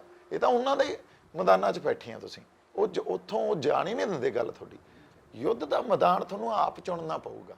ਚੁਣਨਾ ਕਿਵੇਂ ਪੈਂਦਾ ਹੁੰਦਾ, ਉਹਦੀ ਭੂਗੋਲਿਕ ਸਥਿਤੀ, ਉਹਦੇ ਲੌਜਿਸਟਿਕਸ ਆਸ-ਪਾਸ ਕੀ ਹੋ ਸਕਦੇ ਆ, ਹਨਾ। ਇਹਨਾਂ ਸਾਰੀਆਂ ਗੱਲਾਂ ਨੂੰ ਵੀ ਧਿਆਨ 'ਚ ਰੱਖਣਾ ਪੈ ਕੇ ਤੁਹਾਨੂੰ ਮੈਦਾਨ ਚੁਣਨਾ ਪੈਂਦਾ ਹੁੰਦਾ। ਇੱਕ ਸਹੀ ਜਰਨੈਲ ਜਿਹੜਾ ਹੁੰਦਾ ਜਾਂ ਦੂਰਦਰਸ਼ੀ ਜਰਨੈਲ ਆ, ਇਹ ਗੱਲ ਨੂੰ ਬਹੁਤ ਅਹਿਮੀਅਤ ਦਿੰਦਾ। ਲੜਾਈਆਂ ਪਹਿਲਾਂ ਲੜੀਆਂ ਜਾਂਦੀਆਂ, ਪਹਿਲਾਂ ਜਿੱਤੀਆਂ ਜਾਂਦੀਆਂ, ਫਿਰ ਤੁਸੀਂ ਮੈਦਾਨੇ ਜੰਗ 'ਚ ਜਾ ਕੇ ਲੜਦੇ ਹੋ। ਜੇ ਤੁਸੀਂ ਪਹਿਲਾਂ ਹੀ ਉੱਥੇ ਜਾ ਕੇ ਲੜਦੇ ਹੋ ਤੇ ਜਿੱਤਣ ਦੀ ਆਸ ਕਰਦੇ ਹੋ, ਕਦੇ ਲੜਾਈ ਨਹੀਂ ਜਿੱਤੀ ਜਾਂਦੀ। ਫਿਰ ਕਿਸਾਨ ਜਥੇਬੰਦੀਆਂ ਨੂੰ ਤੁਸੀਂ ਇੱਕ ਜਗ੍ਹਾ ਨੂੰ ਕੇਂਦਰ ਬਣਾਉਣ ਨੂੰ ਤੁਸੀਂ ਸ਼ੰਭੂ ਬੈਰੀਅਰ ਦੀ ਗੱਲ ਕੀਤੀ, ਮੈਂ ਤਾਂ ਇਹੀ ਕਹੂੰਗਾ ਜੀ, ਹਾਂਜੀ ਮੈਂ ਤਾਂ ਇਹੀ ਕਹੂੰਗਾ ਵੀ ਸਾਡਾ ਕੇਂਦਰ ਬਿੰਦੂ ਜਿਹੜਾ ਹੋਵੇ ਉਹ ਸ਼ੰਭੂ ਹੋਵੇ। ਅਸੀਂ ਮੋਰਚੇ ਹੋਰ ਥੋੜੇ ਥੋੜੇ ਖੋਲ ਸਕਦੇ ਹਾਂ ਇੱਕ ਅਵੇਅਰਨੈਸ ਲਈ, ਹਨਾ, ਇੱਕ ਚੇਤਨਾ ਪੈਦਾ ਕਰਨ ਵਾਸਤੇ, ਪਰ ਜਿਹੜਾ ਸਾਡਾ ਕੇਂਦਰ ਹੋਵੇ ਉਹ ਸ਼ੰਭੂ ਹੋਣਾ ਚਾਹੀਦਾ। ਨੈਸ਼ਨਲ ਹਾਈਵੇ ਆ, ਨੈਸ਼ਨਲ ਮੀਡੀਆ ਕਵਰੇਜ ਦੇਊਗਾ, ਇੰਟਰਨੈਸ਼ਨਲ ਦੇਊਗਾ। ਅਹਿਮੀਅਤ ਬਹੁਤ ਵੱਡੀ ਆ, ਕਸ਼ਮੀਰ ਤੱਕ ਸਾਰਾ ਜੋੜਦਾ। ਫਿਰ ਆਰਮੀ ਨੇ ਵੀ ਇੱਥੋਂ ਜਾਣਾ, ਸਾਰੀ ਸਰਹੱਦਾਂ ਦੀ ਰਾਖੀ ਇੱਥੇ ਇਹਦੇ ਥਰੂ ਹੋਣੀ ਆ। ਅਸੀਂ ਜਿੱਦਾਂ ਧਰਨਾ ਲਾਇਆ ਸੀ ਉਦੋਂ ਆਰਮੀ ਵਾਲਿਆਂ ਨੂੰ ਵੀ ਨਹੀਂ ਜਾਣ ਦਿੱਤਾ, ਕਿਉਂਕਿ ਹੈ ਸਾਡੇ ਹੀ ਉਹ, ਸਾਡੇ ਹੀ ਬੰਦੇ। ਜੇ ਅਸੀਂ ਉੱਥੇ ਬੰਦੂਕਾਂ ਫੜ ਕੇ ਇਹਨਾਂ ਨਾਲ ਹੀ ਲੜਦੇ ਆ, ਇਹ ਖੜੇ ਬਖੇੜੇ ਇਹ ਕਰਦੇ ਆ, ਸਰਕਾਰਾਂ ਕਰਦੀਆਂ, ਲੜਦੇ ਆ ਸਾਡੇ ਬੰਦੇ ਆ, ਤੇ ਤੁਸੀਂ ਉਹਨਾਂ ਨੂੰ ਜੈ ਜਵਾਨ ਦਾ ਨਾਰਾ ਦਿੰਦੇ ਹੋ। ਤੇ ਜੇ ਅਸੀਂ ਉਹੀ ਬੰਦੇ ਆ ਕੇ ਕਹਿੰਦੇ ਆ ਵੀ ਅਸੀਂ ਇਹਨਾਂ ਕਿਸਾਨਾਂ ਦੇ ਹੀ ਪੁੱਤ ਆ, ਇੱਥੇ ਵੀ ਅੰਦਰ ਵੀ ਸਾਨੂੰ ਹੱਕ ਦਿਓ ਨਾ ਤੁਸੀਂ, ਤੇ ਉੱਥੇ ਜੈ ਕਿਸਾਨ ਦਾ ਨਾਰਾ ਕਿਧਰ ਹੀ ਜਾਂਦਾ। ਜਦੋਂ ਤੱਕ ਤੁਸੀਂ ਗ੍ਰੀਨ ਰੈਵੋਲੂਸ਼ਨ 'ਚ ਇਹਨਾਂ ਦੀਆਂ ਫਸਲਾਂ ਉਗਾਉਂਦੇ ਰਹੇ ਤਾਂ ਤੁਸੀਂ ਜੈ ਕਿਸਾਨ ਰਹੇ। ਜਦੋਂ ਤੁਸੀਂ ਆਪਦੇ ਹੱਕ ਮੰਗਦੇ ਹੋ ਤਾਂ ਤੁਹਾਡੀਆਂ ਹੱਡੀਆਂ ਤੋੜਦੇ ਆ। ਇਹ ਤਰਾਸਦੀ ਆ। ਇਸ ਕਰਕੇ ਇੱਕ ਸੱਚਾ ਦੇਸ਼ ਭਗਤ, there is an old saying that a true patriot would always fight the governments। ਸੋ ਸੱਚਾ ਦੇਸ਼ ਭਗਤ ਹਮੇਸ਼ਾ ਸਰਕਾਰਾਂ ਦੇ ਨਾਲ ਲੜਦਾ, ਉਹਨਾਂ ਦੀਆਂ ਗਲਤ ਨੀਤੀਆਂ ਦੇ ਖਿਲਾਫ, ਉਹਨਾਂ ਦੀਆਂ ਲੋਕ ਹਿੱਤਾਂ 'ਚ ਜੇ ਗੱਲਾਂ ਨਾ ਹੋਣ ਜਾਂ ਲੋਕਾਂ ਦੇ ਹੱਕਾਂ ਦੀ ਉਹ ਕਿਤੇ ਮਾਰ ਕਰਦੇ ਹੋਣ, ਉਹਦੇ ਖਿਲਾਫ ਲੜੂਗਾ ਹੀ ਲੜੂਗਾ। ਕਿਸਾਨ ਜਥੇਬੰਦੀਆਂ ਦੀ ਜਦੋਂ ਗੱਲ ਕਰਦੇ ਆ ਤਾਂ ਕਿਸਾਨ ਜਥੇਬੰਦੀਆਂ 'ਚ ਵੀ ਕੁਝ ਐਸੇ ਗਰੁੱਪ ਨੇ ਜਿਨ੍ਹਾਂ ਦੇ ਪੋਲੀਟੀਕਲ ਕਨੈਕਸ਼ਨ ਕਿਸੇ ਤੋਂ ਲੁਕੇ ਹੋਏ ਨੇ, ਉਹ ਵੀ ਇਸ ਸਮੇਂ ਜਿਹੜੇ ਨੇ ਮੈਦਾਨ ਦੇ ਵਿੱਚ ਨੇ। ਤਾਂ ਤੁਸੀਂ ਉਹਨਾਂ ਬਾਰੇ ਕੀ ਕਹੋਗੇ ਕਿ ਕੁਝ ਕਿਸਾਨ ਜਥੇਬੰਦੀਆਂ ਐ ਨਹੀਂ ਲੱਗ ਰਹੀਆਂ ਕਿ ਆਪਣੇ ਵਜੂਦ ਦੀ ਲੜਾਈ ਲੜ ਰਹੀਆਂ ਕਿਸਾਨਾਂ ਦੀ ਥਾਂ ਤੇ? ਹੋ ਸਕਦਾ ਜੀ, ਬਿਲਕੁਲ ਸਹੀ ਗੱਲ ਆ। ਦੇਖੋ, ਮੈਂ ਹਮੇਸ਼ਾ ਇਹ ਗੱਲ ਕਹਿਣਾ ਹੁੰਦਾ, ਜਿਵੇਂ ਕਈ ਜਥੇਬੰਦੀਆਂ, ਕਈ ਸਾਡੇ ਰਾਜਸੀ ਆਗੂ ਵੀ, ਉਹ ਇੱਕ ਵਿਚਾਰਧਾਰਾ ਨਾਲ, ਇੱਕ ਪਾਰਟੀ ਨਾਲ 25-25 30-30 ਸਾਲ ਕੱਢ ਦਿੰਦੇ ਆ, ਜਿਨ੍ਹਾਂ ਨੇ ਘਾਣ ਹੀ ਕੀਤਾ ਲੋਕਾਂ ਦਾ। ਜਦੋਂ ਉਹਨਾਂ ਨੂੰ ਇੱਕ ਇਸ ਮੌਕੇ ਤੇ ਆ ਕੇ ਪਤਾ ਲੱਗਦਾ ਵੀ ਹੁਣ ਸਾਡਾ ਇਸ ਪਾਰਟੀ 'ਚ ਫਿਊਚਰ ਨਹੀਂ ਆ, ਉੱਥੇ ਜਕਾਰਾ ਛੱਡ ਦਿੰਦੇ ਆ। ਉੱਥੇ ਆ ਕੇ ਜਕਾਰਾ ਛੱਡ ਕੇ ਵੀ ਅਸੀਂ ਹੁਣ ਕੌਮ ਦੇ ਨਾਲ, ਅਸੀਂ ਲੋਕਾਂ ਦੇ ਨਾਲ, ਅਸੀਂ ਪੰਜਾਬ ਦੇ ਨਾਲ। ਉਹਨਾਂ ਦੇ ਕਿਰਦਾਰਾਂ ਨੂੰ ਵੀ ਫਿਰ ਸਾਨੂੰ ਸ਼ੱਕਾਂ ਨਾਲ ਦੇਖਣਾ ਚਾਹੀਦਾ, ਉਹਨਾਂ ਦੇ ਕਿਰਦਾਰਾਂ ਤੇ ਸਵਾਲ ਉਠਾਉਣੇ ਚਾਹੀਦੇ ਆ। ਜਕਾਰਾ ਛੱਡਣਾ ਸੀ ਤਾਂ 25 ਸਾਲ ਪਹਿਲਾਂ ਛੱਡੋ, ਚਲੋ 25 ਨਹੀਂ 15 ਸਾਲ ਪਹਿਲਾਂ ਹੀ ਛੱਡ ਦਿਓ, ਜਦੋਂ ਤੁਸੀਂ ਕੋਈ ਅਹੁਦੇ ਮਾਣ ਰਹੇ ਸੀ, ਜਦੋਂ ਆਪਦੀਆਂ ਜਾਇਦਾਦਾਂ ਪ੍ਰਾਪਰਟੀਆਂ ਬਣਾ ਰਹੇ ਸੀ, ਉਦੋਂ ਤੁਸੀਂ ਜਕਾਰੇ ਛੱਡੇ ਨਹੀਂ। ਅੱਜ ਜਿੱਥੇ ਆ ਕੇ ਤੁਸੀਂ ਖੜੇ ਹੋ, ਤੁਹਾਨੂੰ ਦਿਖਦਾ ਵੀ ਤੁਹਾਡਾ ਫਿਊਚਰ ਨਹੀਂ ਆ, ਉਹ ਤਾਂ ਤੁਹਾਡੀ ਪੋਲੀਟੀਕਲ ਮਜਬੂਰੀ ਹੋ ਜਾਂਦੀ ਆ। ਫਿਰ ਉੱਥੇ ਜਕਾਰੇ ਦਾ ਕੋਈ ਅਹਿਮੀਅਤ ਨਹੀਂ ਰਹਿੰਦੀ। ਇਸ ਕਰਕੇ ਉਹਨਾਂ ਨੂੰ ਕਹੋ ਜੀ, ਤੁਸੀਂ ਜੇ ਆਉਣਾ ਆਓ ਜੀ, ਸੱਦ ਕੇ ਪਿੱਛੇ ਬਹਿ ਜਾਓ। ਲੋਕਾਂ ਦੀ ਲੜਾਈ ਆ ਇਹ, ਲੋਕ ਲਹਿਰ ਆ ਇਹ, ਲੋਕਾਂ ਨੂੰ ਲੜਨ ਦਿਓ, ਤੁਹਾਡਾ ਕੋਈ ਕੰਮ ਨਹੀਂ ਇੱਥੇ ਆ ਕੇ ਪਿੱਛੇ ਬੈਠਣ ਦੀ ਤੁਸੀਂ ਗੱਲ ਕੀਤੀ ਹੈ। ਅੱਜ ਕੱਲ ਪੰਜਾਬ ਦੇ ਜਿਹੜੇ ਲੀਡਰ ਨੇ ਉਹ ਕੁਰਬਾਨੀਆਂ ਦੇਣ ਦੀ ਗੱਲ ਵੀ ਕਰਦੇ ਨੇ। ਸੰਸਦ ਦੇ ਵਿੱਚ ਵੀ ਉਹ ਕਾਫੀ ਬੋਲੇ, ਕੁਝ ਲੀਡਰ ਬੋਲੇ ਖੁੱਲ ਕੇ ਇਹਨਾਂ ਖੇਤੀ ਕਾਨੂੰਨਾਂ ਦੇ ਵਿਰੁੱਧ ਆ। ਤਾਂ ਉਹ ਵੀ ਜਿਹੜੇ ਕਹਿੰਦੇ ਨੇ ਕਿ ਕਿਸਾਨ ਜਥੇਬੰਦੀਆਂ ਸਾਨੂੰ ਨਾਲ ਲੈ ਕੇ ਨਹੀਂ ਚੱਲ ਰਹੀਆਂ। ਤਾਂ ਉਹਨਾਂ ਦਾ ਇਹ ਪੱਖ ਤੁਸੀਂ ਕਿਸ ਤਰ੍ਹਾਂ ਦੇਖਦੇ ਹੋ ਕਿ ਇਹ ਸੱਚਮੁੱਚ ਨਾਲ ਚੱਲਣਾ ਚਾਹੁੰਦੇ ਨੇ, ਕਿਉਂਕਿ ਇਹਨਾਂ ਦਾ ਵੀ ਕਾਰਪੋਰੇਟ ਪੱਖ ਕਿਸ ਤੋਂ ਲੁਕਿਆ ਹੋਇਆ ਨਹੀਂ ਹੈ, ਜਾਂ ਫਿਰ ਸੰਘਰਸ਼ ਨੂੰ ਡੀਰੇਲ ਕਰਨ ਦੇ ਲਈ ਕੋਸ਼ਿਸ਼ਾਂ ਜਿਹੜੀਆਂ ਕੀਤੀਆਂ ਜਾ ਰਹੀਆਂ ਨੇ, ਜਾਂ ਵਾਹ ਖੱਟਣ ਦੇ ਲਈ ਕਿ ਇਹ ਕਿਸਾਨਾਂ ਦੇ ਧਰਨੇ 'ਚ ਆਇਆ ਸੀ ਤੇ 2022 'ਚ ਇਹਨੂੰ ਜਿਹੜੀਆਂ ਵੋਟਾਂ ਪਾ ਦਿਓ? ਦੇਖੋ, ਪੋਲੀਟੀਕਲ ਪਾਰਟੀਆਂ ਦਾ ਤਾਂ ਇੱਕੋ ਹੀ ਸਰੋਕਾਰ ਆ, ਸਿਰਾਂ ਦੀ ਗਿਣਤੀ। ਇਹਨਾਂ ਦੀਆਂ ਵੋਟਾਂ ਨਹੀਂ ਇਹਨਾਂ ਤੋਂ ਹੱਥੋਂ ਜਾਣੀਆਂ ਚਾਹੀਦੀਆਂ। ਸਭ ਤੋਂ ਵੱਡੀ ਇਹਨਾਂ ਨੂੰ ਸੱਟ ਉੱਥੇ ਹੀ ਵੱਜਦੀ ਆ। ਇਸ ਕਰਕੇ ਫॉर ਟਾਈਮ ਬੀਇੰਗ ਇਹਨਾਂ ਤੋਂ ਕੁਰਬਾਨੀਆਂ ਲੈ ਲਓ, ਜਿਨ੍ਹਾਂ ਨੂੰ ਕੁਰਬਾਨੀਆਂ ਕਹਿੰਦੇ ਆ। ਫॉर ਟਾਈਮ ਬੀਇੰਗ ਇਹਨਾਂ ਤੋਂ ਜਿੱਥੇ ਮਰਜ਼ੀ ਬਿਠਾ ਲਓ, ਜੋ ਮਰਜ਼ੀ ਕਹਾ ਲਓ, ਇਹ ਕਹਿ ਦੇਣਗੇ। ਅਗਲਾ ਟੀਚਾ ਕੀ ਹੈ ਇਹਨਾਂ ਦਾ? ਫੇਰ ਵੋਟਾਂ, ਫੇਰ ਸਿਰਾਂ ਦੀ ਗਿਣਤੀ, ਫੇਰ ਕੁਰਸੀ। ਸੋ ਇਸ ਕਰਕੇ ਇਹਨਾਂ ਗੱਲਾਂ ਨੂੰ ਤਾਂ ਸਮਝਣਾ ਸਾਡੇ ਲਈ ਬਾਹਲੀ ਕੋਈ ਔਖੀ ਗੱਲ ਨਹੀਂ ਹੈ, ਇਹ ਤਾਂ ਪ੍ਰਗਟ ਰੂਪ 'ਚ ਸਾਡੇ ਸਾਹਮਣੇ ਆ। ਇਸ ਕਰਕੇ ਇਹ ਪੋਲੀਟੀਕਲ ਮਜਬੂਰੀਆਂ 'ਚੋਂ ਸਟੈਪ ਲੈਂਦੇ ਆ। ਇਹਨਾਂ ਨੇ ਲੋਕਾਂ ਦਾ ਕਦੇ ਭਲਾ ਕੀਤਾ ਨਹੀਂ, ਹੁਣ ਅਸੀਂ ਕਿਵੇਂ ਵਿਸ਼ਵਾਸ ਕਰ ਲਈਏ? ਵਿਸ਼ਵਾਸਘਾਤ ਹੀ ਹੁੰਦੇ ਆਏ ਆ ਨਾ ਹੁਣ ਤਾਈਂ। ਜੇ ਅਸੀਂ ਪੁਰਾਣੇ ਵਰਤਾਰਿਆਂ 'ਚੋਂ ਨਹੀਂ ਸਿੱਖਾਂਗੇ, ਫਿਰ ਅਸੀਂ ਉਸੇ ਮੌਕੇ ਤੇ ਖੜੇ ਹੋਵਾਂਗੇ, ਕਹਾਂਗੇ ਲਈ ਯਾਰ ਫਲਾਣੇ ਬੰਦਿਆਂ ਨੇ ਸਰਕਾਰ ਬਣਾ ਲਈ, ਫਿਰ ਉਹੀ ਕੁਝ ਹੋਈ ਜਾਂਦਾ। ਸੋ ਇਸ ਕਰਕੇ ਪੁਰਾਣੇ ਵਰਤਾਰਿਆਂ 'ਚ ਸਿੱਖ ਕੇ, ਉਹਨਾਂ ਅਮਲਾਂ ਤੋਂ ਸਿੱਖ ਕੇ ਫਿਰ ਹੀ ਕੋਈ ਸਾਨੂੰ ਸਟੈਪ ਲੈਣਾ ਚਾਹੀਦਾ ਅੱਗੇ। ਜੇ ਆਪਾਂ ਪ੍ਰਧਾਨ ਮੰਤਰੀ ਮੋਦੀ ਦੀ ਵਰਕਿੰਗ ਦੀ ਗੱਲ ਕਰੀਏ, ਜਿਸ ਤੋਂ ਪਹਿਲਾਂ ਉਹਨਾਂ ਨੇ ਵੀ ਪੰਜਾਬ ਨੂੰ ਨੇੜਿਓਂ ਦੇਖਿਆ। ਹਾਂਜੀ, ਉਹ ਪੰਜਾਬ ਦੇ ਵਿੱਚ ਇੰਚਾਰਜ ਰਹੇ ਨੇ ਲੰਮਾ ਸਮਾਂ। ਤਾਂ ਇਹਨਾਂ ਹਾਲਾਤਾਂ ਦੇ ਵਿੱਚ ਤੁਹਾਨੂੰ ਲੱਗਦਾ ਹੈ ਕਿ ਇਹ ਛੋਟੇ-ਛੋਟੇ ਧਰਨੇ ਤੇ ਇਸ ਤਰ੍ਹਾਂ ਦਾ ਸੰਘਰਸ਼ ਜਿਹੜਾ ਹੈਗਾ ਉਹਨਾਂ ਨੂੰ ਝੁਕਾ ਦੂਗਾ? ਕਿਉਂਕਿ ਜਿਹੜੇ ਪੁਰਾਣੇ ਫੈਸਲਿਆਂ ਦੀ ਗੱਲ ਆਪਾਂ ਕਰੀਏ ਉਹਨਾਂ ਦੀ, ਤਾਂ ਜੋ ਵੀ ਫੈਸਲੇ ਲਏ ਨੇ ਉਹਨਾਂ ਨੇ ਪੂਰੀ ਦੀ ਪੂਰੀ ਸਟੇਟ ਦੋ ਹਿੱਸਿਆਂ 'ਚ ਤੋੜਤੀ, ਪੂਰੀ ਦੀ ਪੂਰੀ ਸਟੇਟ ਬੰਦ ਰੱਖੀ ਲੰਮਾ ਸਮਾਂ। ਹਾਲੇ ਤੱਕ ਉੱਥੇ ਲੋਕ ਜਿਹੜੇ ਹੈਗੇ ਇੰਟਰਨੈਟ ਸੇਵਾਵਾਂ ਨੂੰ ਤਰਸ ਰਹੇ ਨੇ। ਉਹਨਾਂ ਦੇ member of parliament Farooq Abdullah ਨੇ ਵੀ ਉਹਨਾਂ ਦਾ ਦਰਦ ਜਿਹੜਾ ਦੇਸ਼ ਦੀ ਸੰਸਦ ਦੇ ਵਿੱਚ ਦੱਸਿਆਗਾ। ਉੱਥੋਂ ਦੀ ਸਾਬਕਾ ਮੁੱਖ ਮੰਤਰੀ ਮਹਿਬੂਬਾ ਮੁਫਤੀ ਹਾਲੇ ਤੱਕ ਨਜ਼ਰਬੰਦ ਆ ਘਰ ਦੇ ਵਿੱਚ। ਤਾਂ ਇਹਨਾਂ ਹਾਲਾਤਾਂ ਦੇ ਵਿੱਚ ਤੁਹਾਨੂੰ ਲੱਗਦਾ ਹੈ ਕਿ ਸਰਕਾਰ ਝੁਕ ਜੂਗੀ ਜਾਂ ਸਰਕਾਰ ਹੋਰ ਸਖਤ ਰਵੱਈਆ ਜਿਹੜਾ ਅਪਣਾਊਗੀ? ਤੇ ਉਸ ਸਖਤ ਰਵੱਈਏ ਦੇ ਵਿੱਚ ਜਿਹੜੇ ਨੌਜਵਾਨਾਂ ਦੀ ਅਸੀਂ ਗੱਲ ਕਰਦੇ ਹਾਂ ਕਿ ਅੱਜ ਸੜਕਾਂ ਤੇ ਹੈ, ਉਹਨਾਂ ਦੇ ਵੀ ਹਿੱਤ ਜਿਹੜੇ ਇਹਨਾਂ ਨੇ ਜੋੜਤੇ ਨੇ ਕਿਤੇ ਨਾ ਕਿਤੇ। ਕਿਸੇ ਦਾ ਹਿੱਤ ਜੋੜਤਾ ਕਿ ਤੇਰਾ ਫਿਊਚਰ ਇੱਥੇ ਖਤਮ ਹੈ, ਜੇ ਤੇਰੇ ਤੇ ਕੇਸ ਪੈ ਗਿਆ ਤਾਂ ਵੀ ਖਤਮ ਹੈ, ਜੇ ਕੈਨੇਡਾ ਜਾਏਗਾ ਤਾਂ ਠੀਕ ਰਹੇਗਾ। ਉਹਦੇ ਲਈ ਜ਼ਰੂਰੀ ਹੈ ਕਿ ਤੂੰ ਸੜਕ ਤੋਂ ਉੱਠ ਜਦੋਂ ਕੇਸ ਪੈਣ ਦੀ ਨੌਬਤ ਆਉਂਦੀ ਹੈ। ਤਾਂ ਇਹਨਾਂ ਹਾਲਾਤਾਂ ਨੂੰ ਕਿਵੇਂ ਦੇਖੋ? ਬਾਈ ਇੱਕ ਗੱਲ ਦੇਖੋ, ਤੁਸੀਂ ਜਿਹੜੀ ਸਰਕਾਰ ਨੇ ਰੁਖ ਅਪਣਾਇਆ ਹੋਇਆ ਅੱਜ ਦੀ ਡੇਟ 'ਚ, ਉਹਨਾਂ ਕੋਲੇ ਬਹੁਤ ਵੱਡੀ ਹਉਮੈ ਹੈ। ਸਾਡੇ ਵੀ ਐਮਰਜੈਂਸੀ ਲਾ ਸਕਦੇ ਆ ਉਹ। ਇਸ ਗਰਾਊਂਡ ਤੇ ਵੀ ਸਟੇਟ ਮਸ਼ੀਨਰੀ ਫੇਲ ਹੋ ਗਈ ਤੇ ਅਸੀਂ ਇਸ ਕਰਕੇ ਜਿਹੜੀ ਐਮਰਜੈਂਸੀ ਇਨਵੋਕ ਕਰਦੇ ਹਾਂ, ਸਾਡੇ ਤੇ ਵੀ ਸਾਡੇ ਹੱਕ ਕਾਨੂੰਨੀ ਤਰ੍ਹਾਂ ਦਾਅ ਪੇਚ ਲਾ ਕੇ ਲੈ ਸਕਦੇ ਆ ਇਹ ਉਹ ਤੇਰਾ। ਜਦੋਂ ਮੈਂ ਕਿਹਾ ਵੀ ਇਹ ਇਕੱਲੀ ਆਰਥਿਕ ਲੜਾਈ ਨਹੀਂ ਆ, ਇਹ ਵਿਚਾਰਧਾਰਕ ਲੜਾਈ ਆ। ਇੱਕ ਬਹੁਤ ਵੱਡੀ ਆਈਡੀਓਲੋਜੀ ਨਾਲ ਲੜ ਰਹੇ ਹੋ ਤੁਸੀਂ। ਉਹ ਆਈਡੀਓਲੋਜੀ ਆ ਜਿਹੜੀ ਉਹ ਬਹੁਤ ਮੋਟੀਵੇਟਡ ਧਿਰਾ, ਬਹੁਤ ਵੱਡੀ, ਉਹਨੂੰ ਕੇਟਰ ਕਰਨਾ। ਡਾਇਸਪੋਰਾ ਇੱਕ ਬਹੁਤ ਵੱਡਾ ਹੈ ਨਾ। ਇਸ ਕਰਕੇ ਮੈਨੂੰ ਨਹੀਂ ਲੱਗਦਾ ਉਹ ਵਾਪਸ ਲੈਣਗੇ। ਜੇ ਲੈਣਗੇ ਵੀ ਫॉर ਟਾਈਮ ਬੀਇੰਗ ਡਿਫਿਊਜ਼ ਕਰਨਗੇ। ਉਹ ਡਿਫਿਊਜ਼ ਉਦੋਂ ਹੀ ਹੁੰਦੇ ਆ ਜਦੋਂ ਮੂਵਮੈਂਟ ਹੀ ਏਡੀ ਵੱਡੀ ਬਣ ਜੇ, ਉਹਨਾਂ ਨੂੰ ਲੱਗੇ ਵੀ ਯਾਰ ਆਉਣ ਵਾਲੀਆਂ ਚੋਣਾਂ 'ਚ ਸਾਨੂੰ ਖਤਰਾ ਪੈਦਾ ਹੋ ਸਕਦਾ ਹੈ, ਰਾਜਸੀ ਮਜਬੂਰੀ ਖੜੀ ਹੋ ਜਾਂਦੀ ਹੈ। ਫਿਰ ਉਹ ਕੁਛ ਸਮੇਂ ਲਈ ਕਾਰਪੋਰੇਟ ਘਰਾਣਿਆਂ ਨੂੰ ਕਹਿੰਦੇ ਆ ਵੀ ਇਸ ਸਿਚੁਏਸ਼ਨ ਨੂੰ ਡਿਫਿਊਜ਼ ਕਰਨ ਵਾਸਤੇ ਅਸੀਂ ਤੁਹਾਨੂੰ ਟਿਕਾ ਕੇ ਰੱਖਦੇ ਹਾਂ, ਕੋਈ ਗੱਲ ਨਹੀਂ, ਆਪਾਂ ਕਰਾਂਗੇ। ਕਿਉਂਕਿ every policy is made for a corporate objective. ਇਹ ਵਰਲਡ ਓਵਰ ਆ ਤੇ ਉਹੀ ਮਾਡਲ ਇੰਡੀਆ 'ਚ ਫੋਲੋ ਹੋ ਰਿਹਾ। ਕਾਰਪੋਰੇਟ ਆਬਜੈਕਟਿਵ ਵਾਸਤੇ ਪਾਲਿਸੀਜ਼ ਬਣਾਈਆਂ ਜਾਂਦੀਆਂ ਅੱਜ, ਹੈ ਨਾ। 23 GDP ਆ ਤੇ share market all time high ਫਿਰ ਰਹੀ ਆ। ਇਹਦਾ ਮਤਲਬ ਉਹਨਾਂ ਕਾਰਪੋਰੇਟ ਘਰਾਣਿਆਂ ਨੂੰ, ਇਨਵੈਸਟਰਸ ਨੂੰ ਪਤਾ ਵੀ ਗਵਰਨਮੈਂਟ ਨੇ ਸਾਡੇ ਹੱਕ ਜਾਂ ਸਾਨੂੰ ਪਾਲ ਕੇ ਰੱਖਣਾ, ਸਾਨੂੰ ਨਹੀਂ, ਇਹਨਾਂ ਨੇ ਸਾਡੇ ਤੇ ਨਹੀਂ ਕੋਈ ਆਂਚ ਆਉਣ ਦੇਣੀ। So your losses are socialised and your gains are capitalised. ਇਹ ਥਿਊਰੀ ਨੂੰ ਸਮਝਣ ਦੀ ਜ਼ਰੂਰਤ ਹੈ ਤਾਂ ਸਾਨੂੰ ਸਾਰਾ ਤਾਣਾ ਬਾਣਾ ਸਮਝ ਆ ਜਾਓ। ਪੰਜਾਬ ਅਬਾਲਾ ਮਾਰਦਾ ਹਾਂਜੀ, ਜਦੋਂ ਉਹਦੇ ਗਲਮੇ ਨੂੰ ਹੱਥ ਪਾਇਆ ਜਾਂਦਾ। ਨੈਕਸਲਾਈਟ ਮੂਵਮੈਂਟ ਵੀ ਇੱਥੇ ਰਹੀ ਤੇ ਜਦੋਂ ਪਾਣੀਆਂ ਦੀ ਲੁੱਟ, ਖਾਸ ਕਰ SYL ਦਾ ਜ਼ਿਕਰ ਜਦੋਂ ਆਉਂਦਾ ਤਾਂ ਉਦੋਂ ਖਾੜਕੂਬਾਦ ਮੂਵਮੈਂਟ ਜਿਹੜੀ ਆ ਉਹ ਪੰਜਾਬ ਦੇ ਵਿੱਚ ਬਹੁਤ ਵੱਡੇ ਪੱਧਰ ਤੇ ਫੈਲਦੀ ਵੀ ਆ, ਲੰਮਾ ਸਮਾਂ ਚੱਲਦੀ ਵੀ ਆ। ਤੇ ਇਹਨਾਂ ਹਾਲਾਤਾਂ ਦੇ ਵਿੱਚ ਹੁਣ ਤੁਸੀਂ ਨੌਜਵਾਨਾਂ ਨੂੰ ਕਿਸ ਤਰ੍ਹਾਂ ਸੰਦੇਸ਼ ਦਿਓਗੇ, ਕਿਸ ਤਰ੍ਹਾਂ ਬੰਨ੍ਹ ਕੇ ਰੱਖੋਗੇ? ਕਿਉਂਕਿ ਉਹ ਦੋਵੇਂ ਤਜਰਬੇ ਜਿਹੜੇ ਉਹ ਬੁਰੀ ਤਰ੍ਹਾਂ ਫੇਲ ਰਹੇ ਨੇ। ਉਹਦੇ 'ਚ ਸਟੇਟ ਦਾ ਵੀ ਨੁਕਸਾਨ ਹੋਇਆ, ਨੌਜਵਾਨੀ ਦਾ ਵੀ ਨੁਕਸਾਨ ਹੋਇਆ। ਤਾਂ ਇਹਨੂੰ ਸ਼ਾਂਤਮਈ ਰੱਖਣ ਦੇ ਲਈ, ਕਿਉਂਕਿ ਅੱਜ ਫਿਰ ਉਦੋਂ SYL ਦਾ ਮਸਲਾ ਸੀ, ਬੇਸ਼ੱਕ ਮਸਲੇ ਹੋਰ ਵੀ ਬਹੁਤ ਸੀ, ਪਰ ਬੁਨਿਆਦ ਜਿਹੜੀ ਜਿੱਥੋਂ ਆਪਾਂ ਕਹਿੰਦੇ ਕਿ ਹਥਿਆਰ ਚੁੱਕੇ ਉਹ SYL ਸੀ। ਤਾਂ ਅੱਜ ਫਿਰ ਕਿਸਾਨੀ ਦੀ ਗੱਲ ਹੈ। ਤੇ ਇਹਨਾਂ ਹਾਲਾਤਾਂ ਦੇ ਵਿੱਚ ਸ਼ਾਂਤਮਈ ਪ੍ਰਦਰਸ਼ਨ ਦੇ ਲਈ ਕੀ ਸੁਨੇਹਾ, ਕੀ ਸੰਦੇਸ਼, ਕੀ ਰਣਨੀਤੀ ਲੈ ਕੇ ਤੁਸੀਂ ਚੱਲੋਗੇ? ਦੇਖੋ, ਮੈਂ ਇੱਕ ਗੱਲ ਕਹਿਣਾ ਵੀ ਹਥਿਆਰਾਂ ਦੀ ਜਿਹੜੀ ਸਾਡੀ ਲੜਾਈ ਆ ਨਾ, ਉਹ ਬੜਾ ਲੰਬਾ ਸਮਾਂ ਨਹੀਂ ਲੜ ਸਕਦੇ ਹੁੰਦੇ।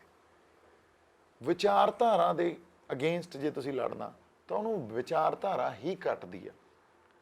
ਆਈਡੀਓਲੋਜੀ ਨੂੰ ਆਈਡੀਓਲੋਜੀ ਕੱਟੂਗੀ, ਆਈਡੀਓਲੋਜੀ ਨਾਲ ਆਈਡੀਓਲੋਜੀ ਲੜੂਗੀ। ਆਈਡੀਓਲੋਜੀ ਨਾਲ ਤਲਵਾਰ ਨਹੀਂ ਲੜ ਸਕਦੀ, ਇਹ ਹਥਿਆਰ ਨਹੀਂ ਲੜ ਸਕਦੇ। ਉੱਥੇ ਆਈਡੀਓਲੋਜੀ ਨੇ ਜਿੱਤਣਾ, ਤੇ ਸਾਡੇ ਸਿਧਾਂਤ, ਸਾਡੇ ਫਲਸਫੇ ਉਸ ਆਈਡੀਓਲੋਜੀ ਨਾਲ ਲੜਨ ਦੇ ਲਈ ਕਾਬਲ ਹੋਣ। ਇਸ ਲਈ ਸਾਨੂੰ ਸਾਡੇ ਕਿਰਦਾਰਾਂ ਤੇ ਕੰਮ ਕਰਨਾ ਪਊਗਾ। ਕੱਲੀ ਰਾਜਸੀ ਸਮਾਜਿਕ ਸਮਝ ਨਹੀਂ, ਆਤਮਿਕ ਗਿਆਨ ਤੇ ਵੀ ਕੰਮ ਕਰਨਾ ਪਊਗਾ। ਜੇ ਅਸੀਂ ਇਹਨਾਂ ਗੱਲਾਂ ਨੂੰ ਸਮਝ ਗਏ ਤਾਂ ਅਸੀਂ ਉਸ ਆਈਡੀਓਲੋਜੀ ਨੂੰ ਕੱਟ ਦਾਂਗੇ। ਨਹੀਂ ਤਾਂ ਜਿਹੜੀ ਧਿਰ ਨਾਲ ਅਸੀਂ ਲੜ ਰਹੇ ਹਾਂ ਉਹ ਇੰਨੀ ਵੱਡੀ ਉਹਨਾਂ 'ਚ ਲਾਮਬੰਦੀ ਆ, ਐਡੀ ਬਾਕਮਾਲ ਉਹਨਾਂ ਦਾ ਵਰਕਿੰਗ ਸਟਾਈਲ ਆ, ਉਹਨਾਂ ਕੋਲੇ ਜਿਹੜੀ ਤਾਣਾ ਬਾਣਾ ਬੁਣਿਆ ਗਰਾਊਂਡ ਲੈਵਲ ਤੱਕ ਇਸ ਤਰ੍ਹਾਂ ਪਿਆ ਵੀ ਉਹ 100 ਸਾਲ ਲੱਗੇ ਰਹੇ। 100 ਸਾਲ ਲੱਗੇ ਰਹੇ 1920 ਤੋਂ 2018 ਚ ਆ ਕੇ ਉਹਨਾਂ ਨੇ ਪਹਿਲੀ ਵਾਰੀ, ਉਦੋਂ ਵਿੱਚ ਉਹਨਾਂ ਨੇ ਬਾਬਰੀ ਮਸਜਿਦਾਂ ਵੀ ਗਿਰਾਤੀਆਂ, ਸਭ ਕੁਝ ਕਰਤਾ। ਪਹਿਲੀ ਵਾਰੀ ਉਹਨਾਂ ਨੇ ਆ ਕੇ ਰੈਡੀਕਲ ਅਪਰੋਚ ਲਈ। ਰੈਡੀਕਲ ਸਮਝਦੇ ਹੋ? ਜਦੋਂ ਕਿਹਾ ਵੀ ਹਿੰਦੂ ਰਾਸ਼ਟਰ ਬਣਾਉਣਾ, ਉਦੋਂ ਤੱਕ ਉਹਨਾਂ ਨੇ ਕਦੇ ਇਸ ਗੱਲ ਦੀ ਭਿਣਕ ਹੀ ਨਹੀਂ ਲੱਗਣ ਦਿੱਤੀ ਸਾਨੂੰ। ਸਮਝ ਗਏ ਹੁਣ ਕਿਸ ਤਰ੍ਹਾਂ ਦੀ ਧਿਰ ਨਾਲ ਲੜੀ ਜਾ ਰਹੀ ਹੈ ਲੜਾਈ। ਇਸ ਕਰਕੇ ਮੈਂ ਜੇ ਕਿਹਾ ਪੈਸਿਵ ਰੈਜ਼ਿਸਟੈਂਸ ਇਸ ਟਾਈਮ ਬਹੁਤ ਜ਼ਰੂਰੀ ਆ। ਸਾਡੇ ਥਿੰਕ ਟੈਂਕਸ ਨੇ, ਸਾਡੇ ਇੰਟੈਲੈਕਚੁਅਲਸ ਨੇ ਸਟ੍ਰੈਟਜੀ ਬਣਾਉਣੀ ਆ, ਉਹਨਾਂ ਨੇ ਸਾਨੂੰ ਆਈਡੀਓਲੋਜੀ ਦੇਣੀ ਆ, ਨੈਰੇਟਿਵ ਦੇਣਾ। ਇਸ ਟਾਈਮ ਇਸ ਲੜਾਈ 'ਚੋਂ ਅਸੀਂ ਇੱਕ ਬਿਰਤਾਂਤ ਆਪਦਾ ਰਚਨਾ, ਇੱਕ ਨੈਰੇਟਿਵ ਖੜਾ ਕਰਨਾ। ਜੇ ਅਸੀਂ ਇਹ ਨਹੀਂ ਕਰ ਪਾਏ ਤਾਂ ਅਸੀਂ MSPਆਂ ਲੈ ਕੇ ਵੀ ਨਹੀਂ ਜਿੱਤ ਸਕਾਂਗੇ। ਤਾਂ ਇਸ ਕਰਕੇ ਇਹ ਬਹੁਤ ਜ਼ਰੂਰੀ ਆ ਸਮਝ ਕੇ ਚੱਲਣਾ ਇਹਨਾਂ ਗੱਲਾਂ ਨੂੰ। ਤੁਸੀਂ ਆਪਾਂ ਸਾਰੇ ਸਮਝਾਈਏ। ਆਖਰੀ ਸਵਾਲਾਂ ਵੱਲ ਵੱਧਦੇ ਹਾਂ ਕਿ ਸੱਤਾ ਦੇ ਵਿੱਚ ਪੂਰਨ ਮੈਜੋਰਟੀ 'ਚ ਸਰਕਾਰ ਹੈ, ਸਾਰਾ ਕੁਝ ਹੈ, ਹਾਂਜੀ, ਧਮਕੀਆਂ ਦਾ ਸਿਲਸਿਲਾ ਵੀ ਚੱਲਦਾ, ਕਈ ਵਾਰੀ ਹੋਰ ਤਰੀਕੇ ਵੀ ਅਪਣਾਏ ਜਾਂਦੇ ਨੇ। ਹਾਂਜੀ, ਜਿਨ੍ਹਾਂ ਦੀ ਤੁਸੀਂ ਬੁੱਧੀਜੀਵੀਆਂ ਦੀ ਗੱਲ ਕਰਦੇ ਹੋ, ਬਹੁਤ ਬੁੱਧੀਜੀਵੀ ਜੇਲ੍ਹਾਂ ਦੇ ਵਿੱਚ ਵੀ ਨੇ। ਦੀਪ ਸਿੱਧੂ ਦੀਆਂ ਲੱਤਾਂ ਤਾਂ ਨਹੀਂ ਕੰਬਦੀਆਂ ਕਿਤੇ? ਦੇਖੋ, ਜੇ ਜਿਹੜੀਆਂ ਮੈਂ ਗੱਲਾਂ ਕਰ ਰਿਹਾ ਇਹ ਤਾਂ ਹੁਣ ਟਾਈਮ ਹੀ ਦੱਸੂਗਾ ਨਾ। ਅੱਜ ਮੈਂ ਬਹੁਤ ਵੱਡੀ ਗੱਲ ਕਰ ਜਾਂ ਇੱਥੇ। ਜਿਹੜਾ ਬਲ ਬਖਸ਼ਣਾ ਉਹ ਪ੍ਰਮਾਤਮਾ ਨੇ ਬਖਸ਼ਣਾ, ਉਹ ਵਾਹਿਗੁਰੂ ਨੇ ਬਖਸ਼ਣਾ। ਨਿਭਾਉਣਾ ਵੀ ਉਹਨੇ ਹੀ ਆ। ਲੱਤਾਂ ਕੰਬਦੀਆਂ ਕਿ ਨਹੀਂ ਕੰਬਦੀਆਂ, ਇਹ ਬਲ ਉਹਨੇ ਹੀ ਦੇਣਾ। ਇਹ ਸਮਾਂ ਦੱਸੂਗਾ।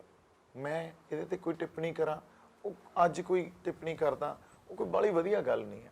ਮੈਂ ਤਾਂ ਆਪਦਾ ਨਿਸ਼ਚਾ, ਜਿਹੜਾ ਨਿਸ਼ਚੈ ਕਰ ਆਪਣੀ ਜੀਤ ਕਰੂੰ, ਉਹ ਗੱਲ ਆ ਵੀ ਮੈਂ ਆਪਦੀ ਵਫਾਦਾਰੀ, ਆਪਦੀ ਜਿਹੜੀ ਮੇਰੇ ਅੰਦਰ ਇੱਕ ਦ੍ਰਿੜਤਾ ਜਾਂ ਇੱਕ ਸੱਚਾਈ ਆ, ਉਹਨੂੰ ਲੈ ਕੇ ਚੱਲ ਰਿਹਾ।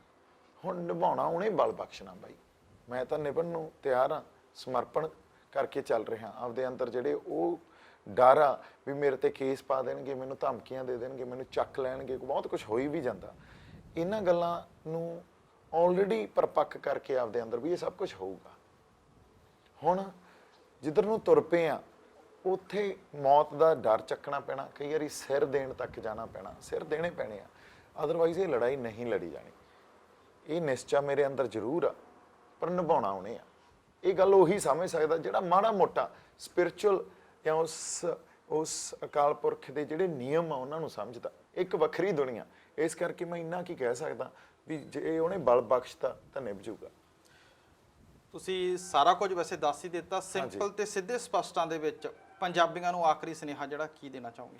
ਨਹੀਂ, ਆਖਰੀ ਸੁਨੇਹਾ ਕੋਈ ਮੇਰੇ ਕੋਲੇ ਅੰਤਮ ਸੱਚ ਤਾਂ ਹੈ ਨਹੀਂ। ਅੰਤਮ ਸੱਚ ਤਾਂ ਅਸੀਂ ਸਾਰਿਆਂ ਨੇ ਸੰਵਾਦ ਰਾਹੀਂ ਕੱਢਣਾ। ਪਰ ਮੇਰਾ ਸੁਨੇਹਾ ਇਹ ਆ ਵੀ ਸਾਨੂੰ ਆਪਦੇ ਕਿਰਦਾਰਾਂ ਤੇ ਕੰਮ ਕਰਨਾ ਚਾਹੀਦਾ। ਕੈਰੈਕਟਰ ਇਰੋਜਨ ਹੋ ਚੁੱਕੀ ਆ ਬਹੁਤ ਵੱਡੇ ਤਰੀਕੇ ਨਾਲ, ਜਾਂ ਕਰ ਦਿੱਤੀ ਗਈ ਆ। ਜਿਹੜੇ ਅਮਲਾਂ ਤੇ ਸਾਨੂੰ 10 ਜਾਮਿਆਂ 'ਚ ਗੁਰੂ ਸਾਹਿਬਾਨਾਂ ਨੇ ਲਾਇਆ ਸੀ ਜਾਂ ਸਾਡੇ ਹੋਰ ਰਹਿਬਰਾਂ ਨੇ ਲਾਇਆ ਸੀ, ਉਹਨਾਂ ਅਮਲਾਂ ਤੋਂ ਸਾਨੂੰ ਬਹੁਤ ਦੂਰ ਕਰ ਦਿੱਤਾ ਗਿਆ, ਹਨਾ।